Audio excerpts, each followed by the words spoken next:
میرے بھائیوں یہ بہت ضروری ہے۔ اب دوسرا پہلو کہ اسلام کا معنی کیا ہے۔ اسلام سین لام میم سے بنا ہے۔ ابن فارس رحمہ اللہ کہتے ہیں کہ سین لام میم کا جو مادہ ہے اس کے بعد میں جو معنی بنتا ہے وہ صحت اور عافیت کے معنی میں آتا ہے۔ ہم اردو میں بولتے ہیں نا تم پر السلام علیکم، یہ عربی ہمارے تعلیم دی، اللہ السلام اللہ کا نام بھی ہے، تو سلامتی کا معنی سلامتی اور عافیت کے معنی میں استعمال ہوتا ہے، اور اسی کے باب سے ابن فارس کہتے ہیں کہ الاسلام ہے، اور الاسلام کا معنی ہے الانقیاد والخضوع، تابع داری اختیار کرنا، تسلیم و رضا، اپنے آپ کو کسی کے حوالے کر دینا، اس کی بات کو ماننا، تسلیم کرنا، یہ ہے اسلام۔ اور ایک آدمی جب اسلام قبول کرتا ہے، مسلمان ہوتا ہے، تو گویا وہ اللہ اور رسول کی بات کو نہ ماننے سے اپنے آپ کو بچا لیتا ہے، اللہ اور رسول کے حوالے اپنے آپ کو کرتا ہے۔ حضرت ابراہیم سے اللہ نے فرمایا کیا ہے، جب تمہارے رب نے جب ابراہیم سے کہا اسلم، قال اسلمت لرب العالمین، کہ تم اسلام لے آؤ، تابع دار بن جاؤ، تو انہوں نے کہا اسلمت لرب العالمین، میں رب العالمین کا تابع دار بن گیا، اپنے آپ کو اس کے حوالے کر دیا، پورا تسلیم و رضا اختیار کر لیا۔ یہ اسلام کا لغوی معنی ہے۔ شرعی اعتبار سے اسلام کسے کہتے ہیں، اس کے 2-3 معنی ہیں، وہ ذرا علمی بات ہو جائے کہ میں سرسری سا ذکر کروں کہ ایک اسلام کونی ہے، اسلام قدری بھی کہتے ہیں۔ کائنات میں اللہ رب العالمین نے ہر چیز کو پیدا کیا، نظام بنایا، تو پوری کائنات اللہ کے نظام کے تابع ہے اور اس کے فرما برداری کر رہی ہے۔ سورج، چاند، ستارے، پیڑ پودے، پہاڑ، سمندر، دریا، مچھلیاں، جانور جتنے ہیں سب اللہ کے قانون پر چل رہے ہیں، اور اللہ نے تقدیری اور کائناتی اعتبار سے، تخلیقی اعتبار سے جو اصول ضابطہ بنایا کوئی اس سے ہٹ نہیں پاتا۔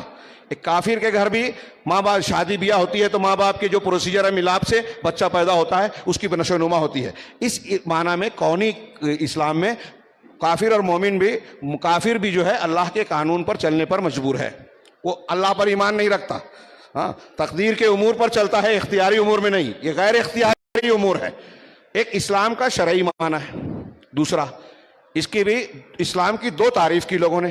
ایک اسلام عام اسلام وہ ہے جو تمام انبیاء کرام، میں اپنے الفاظ میں شارٹ کر کے بیان کر رہا ہوں، عام اسلام یہ ہے جو تمام انبیاء کرام علیہ السلام نے پیش کیا، حضرت آدم، حضرت نوح علیہ السلام سے لے کر جناب محمد رسول اللہ صلی اللہ علیہ وسلم تک، تمام اس انبیاء کرام کا اسلام کا دین ایک تھا، حنیفا مسلمہ، اصبحنا علی فطرت الاسلام وعلی کلمۃ الاخلاص وعلی دین نبینا محمد صلی اللہ علیہ وسلم وعلی ملت ابینا ابراہیم حنیفا مسلما وما کان من المشرکین۔ یہ صبح اور شام کے اذکار میں ہم کو سکھایا اللہ کے رسول نے کہ ہم فطرت اسلام پر ہم صبح کر رہے ہیں، وعلی کلمۃ الاخلاص، کلمہ اخلاص پر، لا الہ الا اللہ، ہاں، وعلی دین نبینا محمد، اپنے نبی محمد صلی اللہ علیہ وسلم کے دین پر، اور اپنے باپ ابراہیم علیہ السلام کی ملت پر جو یکسو تھے، صرف اللہ کی طرف متوجہ ہو کر ہونے والے، سب سے کٹ کر اور ہٹ کر صرف اللہ کی طرف رخ کرنے والے مسلم تھے، وہ بھی مسلم تھے، وما کان من المشرکین، اور مشرکین میں سے نہیں تھے۔ سارے انبیاء کا بنیادی طور سے دین توحید تھا۔ اسی لیے شیخ محمد بن عبد الوہاب رحمہ اللہ نے الاسلام کی تشریح تعریف یہ کی، الاستسلام للہ بالتوحید والانقیاد له بالطاعہ والبراءۃ من الشرک واہلہ۔ یہ انہوں نے اسلام کی تعریف کی جو اسلام عام کی تعریف میں علماء نے شمار کیا کہ الاستسلام له بالتوحید، کہ توحید کے ساتھ اللہ تبارک و تعالیٰ کے سامنے جھک جانا، اس کے سامنے پورا تسلیم و رضا اختیار کر لینا، اس کی بات کو مان لینا، اور والانقیاد له بالطاعہ، اطاعت کے ساتھ اس کی تابع داری کرنا، وہ جو بھی حکم دے رہا ہے اس کو کرنا، جس سے منع کر رہا ہے رک جانا، والبراءۃ من الشرک واہلہ، اور شرک اور اہل شرک، شرک اور مشرکین سے بے تعلقی، براءت اختیار کرنا، یہ اسلام عام ہے، عام اسلام۔ اب اسلام خاص، اور جب ہم اسلام بولتے ہیں تو یہ اسلام خاص ہی مراد ہوتا ہے عموماً۔ وہ دین، اسلام اسے کہتے ہیں وہ دین جو اللہ تبارک و تعالیٰ نے جسے دے کر محمد رسول اللہ صلی اللہ علیہ وسلم کے ساتھ بھیجا، آپ کی لائی ہوئی تمام تعلیمات کو ہم اسلام کہتے ہیں، جس کی بنیاد، جس کے بہت سے شعبے، ایمان کے بہت سارے شعبے ہیں، اس میں سب سے افضل لا الہ الا اللہ، توحید، جس کی بنیاد ہے تمام انبیاء کے دین کی طرح، اور ساری تعلیمات اس میں شامل ہے جو اللہ کے رسول صلی اللہ علیہ وسلم اور قرآن نے دی۔ یہ اسلام خاص ہے، اور جب ہم اسلام کہہ رہے ہیں جیسا کہ میں نے کہا یہی مراد ہوتا ہے۔ اب اس کی کچھ تفصیلات میں ہم جائیں، مثال کے طور پہ اسلام کی اور بھی کئی لوگوں نے تعریفات کی ہیں، الگ الگ معنی بیان کیا ہے۔ علامہ ابن تیمیہ وغیرہ اس کی تشریح کرتے ہوئے کہتے ہیں کہ اسلام کی جڑ اور بنیاد یہی ہے کہ بندہ اپنے آپ کو پوری طریقے سے اللہ کے حوالے کر دے، اس کی توحید کو اختیار کرے، بھروسہ کرے تو اسی پر، مانگے تو صرف اسی سے، مدد طلب کرے تو اسی کے ذریعے اور اسی کے لیے، خوف صرف اسی کا رکھے، امید صرف اسی سے باندھے، دین اور شریعت صرف اسی سے لے، دنیا کے قانون اور دین کے اعتبار سے کسی اور کی طرف نہ دیکھے، ہر معاملے میں اس کے سامنے سر نگو ہو جائے۔ یہی تمام اولین و آخرین کا حقیقی دین ہے، اور اسی کی بنیاد پر اسلام کی پوری عمارت کھڑی ہے۔ اب اس تشریح میں آپ دیکھیں کہ جناب محمد رسول صلی اللہ علیہ وسلم، ایک میں اشارہ کر دوں کہ حضرت جبریل علیہ السلام صحابہ کے بیچ آپ کے پاس آئے، حضرت عمر کی بخاری مسلم کی لمبی حدیث ہے، وقت زیادہ ہو جائے گا اس لیے پوری حدیث نہ پیش کرتے ہوئے صرف مفہوم کو اختصار کے ساتھ نقل کروں۔ انہوں نے پوچھا مل اسلام، اسلام کیا ہے؟ تو آپ نے 5 چیزوں کو بیان کیا۔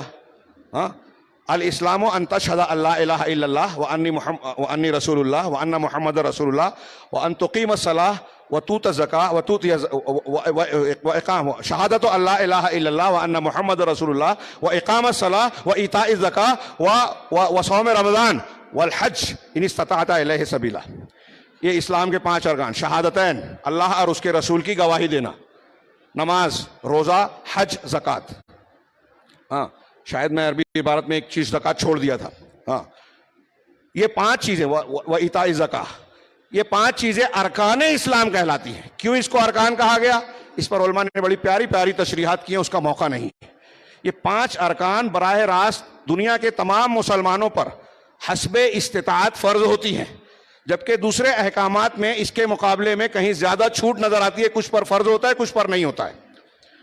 یہ 5 ارکان فرض ہے، اور یہ اپنی اصل اور بنیاد میں دین کی تمام مطالب کو اپنے اندر سمیٹتے ہیں۔ اور جب لفظ اسلام انفرادی طور پر بولا جاتا ہے تو اس میں ایمان اور احسان بھی شامل ہوتا ہے۔ جب ان سب کو اکٹھا بولا جاتا ہے تو ان کے معنی الگ الگ ہوتے ہیں۔ چنانچہ حضرت جبرائیل نے پھر آپ سے پوچھا کہ ایمان کیا ہے، تو آپ نے 6 ایمان کی بنیادوں کو بتایا۔ اللہ پر ایمان، فرشتوں پر ایمان، رسولوں پر ایمان، کتابوں پر ایمان، رسولوں پر ایمان، یوم آخرت پر ایمان، اور تقدیر کے بھلے برے پر ایمان۔ یہ 6 بنیادیں ایمان کی ہے۔ پوچھا احسان کیا ہے، تو فرمایا کہ ان تعبد اللہ کأنک تراہ فإن لم تکن تراہ فإنہ یراک، کہ تم اس طرح اللہ کی عبادت کرو جیسے تم اسے دیکھ رہے ہو، اگر یہ نہیں تو کم سے کم یہ کہ وہ تمہیں دیکھ رہا ہے۔ پھر قیامت کی علامتوں کے بارے میں اللہ کے رسول صلی اللہ علیہ وسلم نے آخر میں، یہ حدیث کے آخر میں ہے کہ چند دنوں کے بعد حضرت عمر جو راوی حدیث ہے ان سے پوچھا کہ جانتے ہو یہ آ کر سوال کرنے والا شخص کون تھا؟ تو انہوں نے کہا اللہ اور رسول بہتر جانتے ہیں۔ تو اللہ کے نبی صلی اللہ علیہ وسلم فرمایا کہ وہ جبرائیل تھے، اتاکم لیعلمکم دینکم، یہ اس لیے آئے تھے کہ تم کو تمہارا دین سکھائیں۔ دیکھا آپ نے، غور کیا آپ نے، نبی صلی اللہ علیہ وسلم، ابھی شیخ خلیل الرحمان خود وقت پیش کر رہے ہیں آپ کو کہ تعلیم عربی کی دیویں، قرآن کی اور حدیث کی زبان سکھائیں۔ اللہ تعالیٰ نے یہ اہتمام کیا، ہم کو سکھایا کہ تعلیم دینے کے لیے حضرت جبرائیل کو اللہ کے رسول کے پاس بھیجا۔ وہ سوال کر رہے ہیں، اللہ کے رسول جواب دے رہے ہیں، حضرت جبرائیل کہہ رہے ہیں کہ ہاں آپ نے صحیح جواب دیا۔ یہ پوچھنا اور جواب دینا اہل علم سے، یہ تعلیم کا ایک طریقہ ہے۔ اور میں یہاں یہ کہنا چاہتا ہوں کہ اللہ کے نبی صلی اللہ تعالیٰ نے یہ اہتمام کیا کہ جبرائیل کے ذریعے، نبی صلی اللہ علیہ وسلم کے ذریعے سے لوگوں کو خالص اسلام سکھانے کا اہتمام کیا۔ لہذا جو حضرت جبرائیل نے بتایا وہ خالص اسلام ہے۔ اللہ کے نبی صلی اللہ علیہ وسلم نے اسلام کی گویا یہ اس میں جو تشریح کی، ان تمام چیزوں کو ملا کر ہم آگے بڑھیں۔